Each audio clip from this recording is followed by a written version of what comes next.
आज का यह कार्यक्रम एनएसवाई संगठन विस्तार का कार्यक्रम है। एनएसवाई भारतीय राष्ट्रीय छात्र संगठन, जिसकी स्थापना 1971 स्वदेश भारत की पूर्व प्रधानमंत्री श्रीमती इंदिरा गांधी जी ने किया। यह संगठन कांग्रेस की छात्र राजनीतिक संगठन है। आज इस कार्यक्रम में आप सब लोग उपस्थित हुए हैं। कुछ लोग अपने दिल से उपस्थित हुए, कुछ लोग संबंधों की वजह से आए हैं। आप सभी का तहे दिल से शुक्रिया अदा करता हूं जो इस प्रांगण में, इस कार्यक्रम में आहुति देने के लिए आज इस प्रांगण में उपस्थित हैं। जिनका यह प्रांगण है, भाई अवतार मिश्रा जी का बहुत बहुत धन्यवाद। आप लोगों के मन में एक सोच आई होगी कि हम एनएसवाई को क्यों ज्वाइन करें, या इस कार्यक्रम में या इस संगठन में ऐसा क्या है जो बाकियों से अलग हो।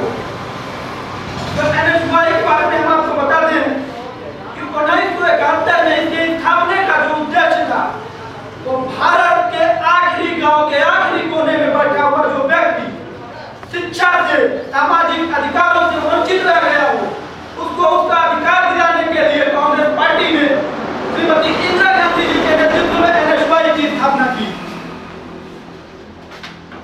इस कार्यक्रम का उद्देश्य हमारे देश के अंदर रह रहे जितने भी छात्र हैं जो शिक्षा से वंचित रह गए हो, ऐसे लोगों को चिन्हित करना, ऐसे लोगों की मदद करना।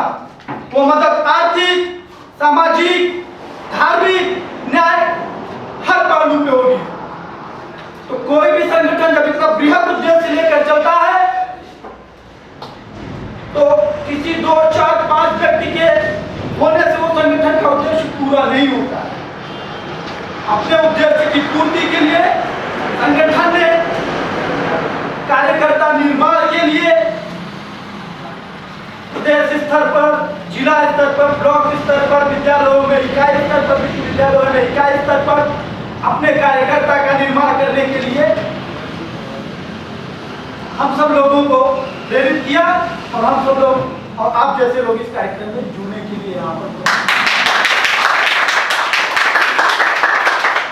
आप ही के बीच में कुछ छात्र भाई ऐसे होंगे जिनका मन सामाजिक कार्य में भी लगता होगा। हम ऐसे लोगों को चिन्हित करते हैं, ऐसे लोगों को दायित्व सौंपते हैं जो अपने समाज के बीच में जाकर अपने जहां पर पढ़ रहे हो वहां पर विद्यालयों में, विश्वविद्यालयों में जाकर ऐसे लोगों को पहचाने जो किसी आर्थिक कारण के लिए अपने शिक्षा के उद्देश्य को पूरा नहीं कर पा रहे हैं। ऐसे व्यक्तियों को जरूरतों को पूरा करने के लिए एनएसवाई संगठन हमेशा से आगे है। और सबसे बड़ी चीज जो हमारे कार्यक्रम का एक मेन उद्देश्य है, वह आज जो वर्तमान सत्ताधारी लोग सत्ता के मदमस्त में चूर होकर सांप्रदायिकता का बीज जो अपने देश के अंदर बो रहे हैं, जो जातिवाद का बीज अपने देश के अंदर बो रहे हैं, ऐसे लोगों को चिन्हित करके, ऐसे जो फेसबुक, व्हाट्सएप पे हमारे फालतू चीजें आती हैं जिनके साथ इनकी सत्यता की कोई भी जानकारी नहीं होती है, ऐसे तथ्यों को लोगों के बीच में ले आना और उसका जो सही रूप है उसको लोगों के बीच में पहुंचाना और बताना कि नहीं ये वीडियो गलत था, ये सही था। ये करने के लिए भी इस संगठन को हमेशा तत्पर रही है और तत्पर रहने के लिए आप सभी के बीच में कुछ लोगों को दायित्व दिया जाएगा ताकि वो समाज में जाकर मनस्थिता जो हमारे समाज की सबसे बड़ी समस्या बन गई है, नफरत की राजनीति को दूर करने के लिए इस संगठन ने एक पहल शुरू की जो चुनाव के पहले घर घर जाकर लोगों के मन में भाईचारे की भावना को पैदा करेगी। क्यों बढ़ गया?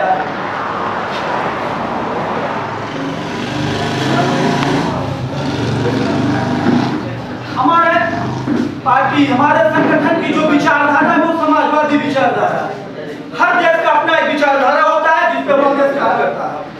आप लोग जानते होंगे भारत का संविधान समाजवादी विचारधारा का संविधान है जो हमें सिखाता है कि भारत को एक संपूर्ण सत्ता संपन्न गणराज्य जिसने व्यक्ति को अभिव्यक्ति की आजादी, धार्मिक स्वतंत्रता की आजादी, अपने न्याय के लिए आजादी, जीवन जीने का अधिकार, यह सब कुछ देता है।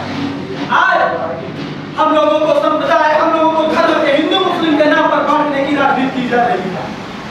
एक छात्र जिसका कोई जाति नहीं होता छात्र के अलावा, तो हमारा यह कर्तव्य बनता है कि हम उसे दूर करें। हम समाज में आगे आए, अपने जो अमूल्य समय है आपके पास, उसमें से थोड़ा सा समय निकालकर लोगों को जागरूक करने का काम करेंगे, सांप्रदायिकता को दूर करने का काम करेंगे। हम भारत देश में रहते हैं, हम कोई पाकिस्तान अफगानिस्तान में नहीं रहते हैं कि हमारे देश का कोई धर्म है। भारत और पाकिस्तान दोनों एक समय आजाद हुए। पाकिस्तान हालांकि आजाद नहीं हुआ, लेकिन उसकी स्थापना तो हुई। पाकिस्तान धार्मिक तर्ज पर अपना आजादी चाहता था, आज उसकी स्थिति देख लीजिए, और हम सहिष्णुता के तर्ज पर आजाद हुए। और आज हमारी स्थिति देख लीजिए, विश्व के किसी भी पहलू पर भारत आज सबसे आगे है। उसकी सबसे बड़ी देन है कि हमारे पास अनेकता में एकता है, हमारे पास विविधता में एकता है।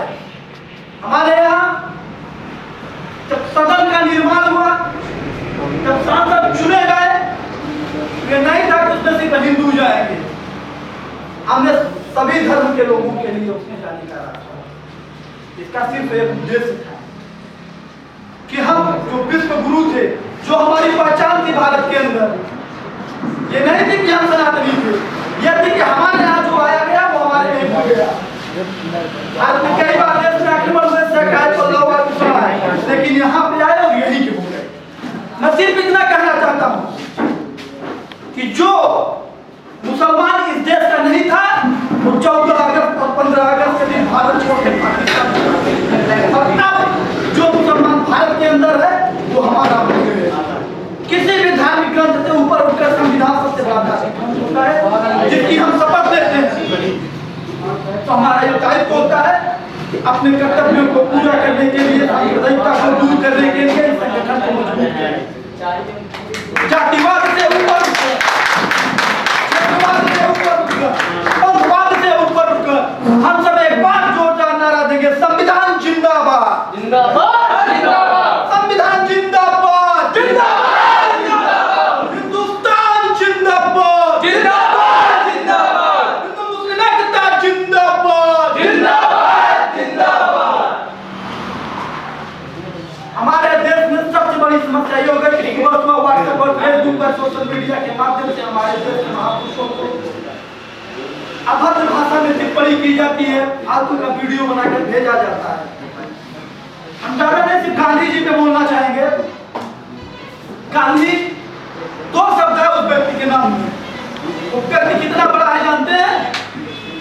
आज हमारे पास, आपके पास बुलेट हो जाती है, कार हो जाती है, हम लोग आसमान में गए। गांधी उस जमाने में अफ्रीका को पढ़ने गए, अब अफ्रीका में नौकरी था। देश की आजादी के लिए उन्होंने कोट छोड़कर, एक धोती लपेटकर पैदल चलकर देश की आजादी की लड़ाई लड़ी। हमें नहीं कहते कि सिर्फ गांधी ने देश की आजादी की।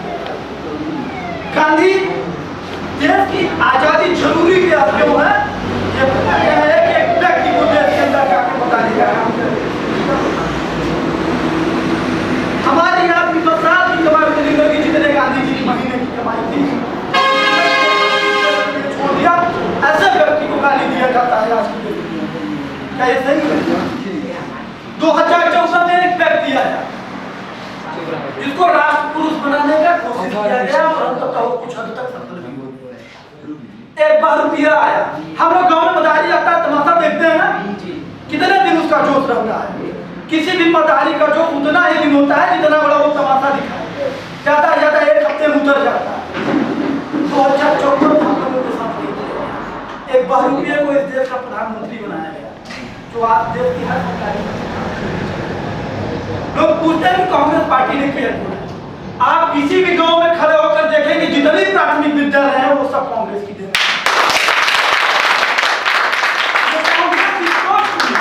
देश के युवाओं के लिए। आप किसी भी गांव में खड़े होकर जितने भी नहर देखेंगे, ये सब कांग्रेस की है, क्योंकि कांग्रेस की सोच थी कि किसी व्यक्ति को कुपोषण से दूर रखिए, शिक्षा दीजिए। देश की दो बुनियादी चीज है, भोजन, शिक्षा और रोजगार। आप जितनी भी फैक्ट्रियां देखेंगे सब कांग्रेस की सरकार की है। मैं दावे के साथ कहता हूँ एक भी विश्वविद्यालय का निर्माण भारतीय जनता पार्टी की सरकार ने किया। और देश के जितने भी बड़े शैक्षिक संस्थान हैं वो सब कांग्रेस की देन है। तो इस चीज को समझना होगा, हम सबको एक होना होगा। जातिवाद हमारे आपके अंदर नहीं होना चाहिए। अगर हम आप 80 साल के हो जाएं और अपनी बेटी की शादी करने के लिए जातिवाद करें तो वो धर्म के उत्थान के लिए, और हम आप इस उम्र में अगर जातिवाद करें तो धर्म के पतन की ओर ले जाता है।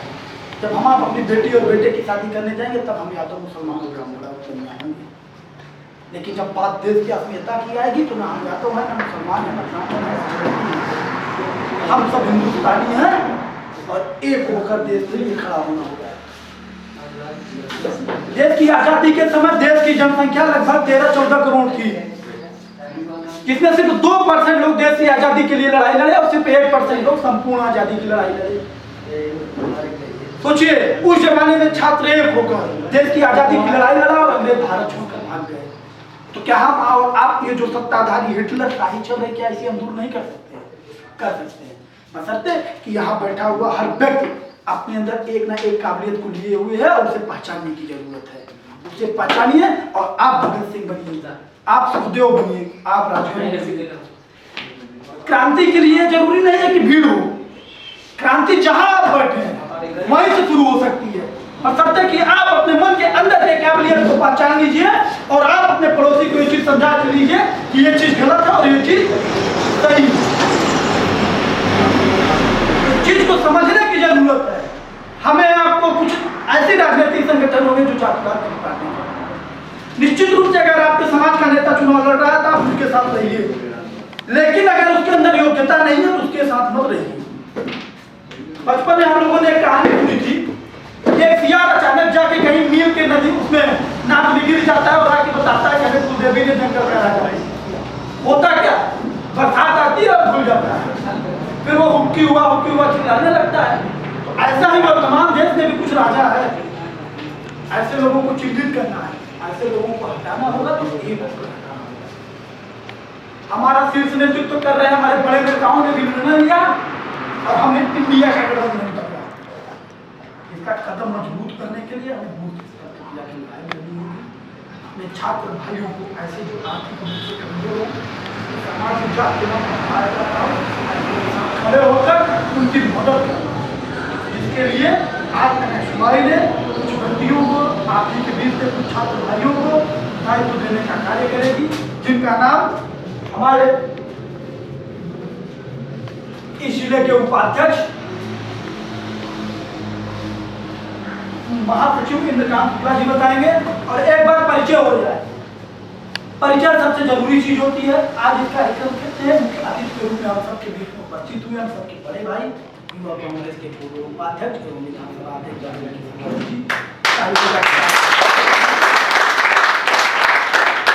आप छात्रों की हर समस्या के लिए हर संभव मदद करते हैं, आपका विशेष धन्यवाद इस कार्यक्रम में आने के लिए। हम सबके बीच में हमारे मित्र पुराने कांग्रेसी प्रियम मिश्रा जी हैं, आपका जोरदार तालियों से स्वागत कीजिए।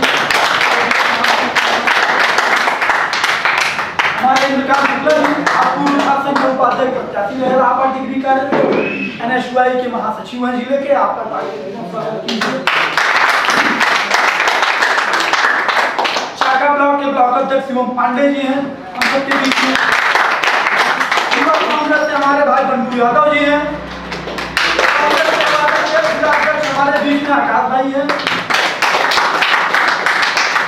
और जो भी युवा तरुणाई आज इस कार्यक्रम में आहुति दी है, तहे दिल से शुक्रिया अदा करता हूं आप लोगों को और ये वादा करता हूं हमारे संगठन के साथ खड़े होने वाले हर एक व्यक्ति के लिए इस शरीर के रक्त की आखिरी बूंद तक बहाकर उसकी मदद करने के लिए तैयार रहूंगा। समय आने पे आप लोग आजमा लीजिए।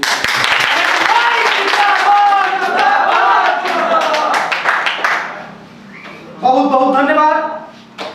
हम चाहेंगे कि इस जिले के महासचिव इंद्रकांत शुक्ला जी आप सबका मार्गदर्शन करें। धन्यवाद।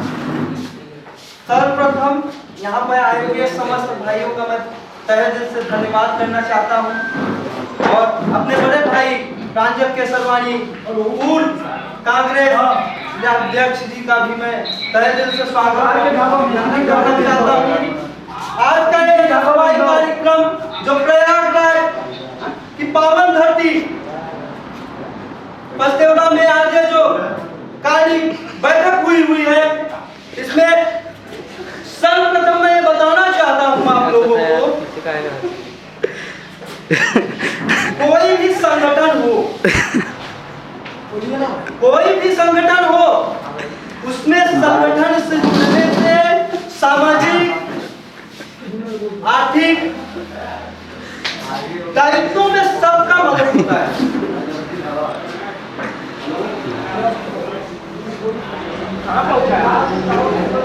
NSY छात्र संगठन कांग्रेस की देन है, जो कि आप अगर किसी भी विश्वविद्यालय में पढ़ने जाते हैं तो वहां पर NSY एक संगठन होता है जहां पे छात्रों की